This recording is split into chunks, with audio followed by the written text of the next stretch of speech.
વિસ્તારમાં એક જગ્યા પર ચોરી કરવામાં આવી હતી। આ બાબતે ફરિયાદ નોંધાયા બાદ પોલીસ દ્વારા તપાસ કરવામાં આવતા તેઓ પણ ચોંકી ઉઠ્યા હતા। સીસીટીવીના તપાસના આધારે 2 આરોપીઓને ઝડપી પાડવામાં આવ્યા હતા અને ત્યારબાદ ચોરીને અંજામ આપતા હતા। હાલ તો ઉમરા પોલીસે આ બંને ચોરીને ઝડપી પાડ્યા છે। મળતી માહિતી પ્રમાણે ઉમરા વિસ્તારમાં આવેલા હેન્ડલૂમના શોરૂમમાંથી ચોરી થઈ હતી। આ મામલે શોરૂમના માલિકે ઉમરા પોલીસ સ્ટેશનમાં ચોરીની ફરિયાદ નોંધાવી હતી। ફરિયાદ મળતાની સાથે જ ઉમરા પોલીસ દ્વારા સીસીટીવીની તપાસ કરવામાં આવી હતી। આ સીસીટીવીમાં કચરો વીણવા આવતા હોય તે રીતે થેલો લઈને આવતા 2 શખ્સ નજરે પડ્યા હતા।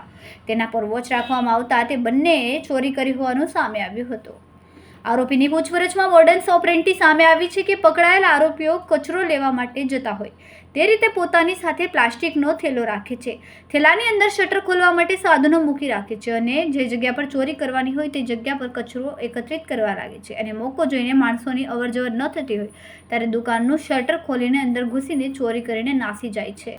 થોડે દૂર જઈને અવારું જગ્યા શોધીને પોતાના કપડાં ચેન્જ કરીને પ્લાસ્ટિક વીણવા માટેનું કંતાન ત્યાં રાખીને ચાલતા ત્યાંથી નીકળી જાય છે।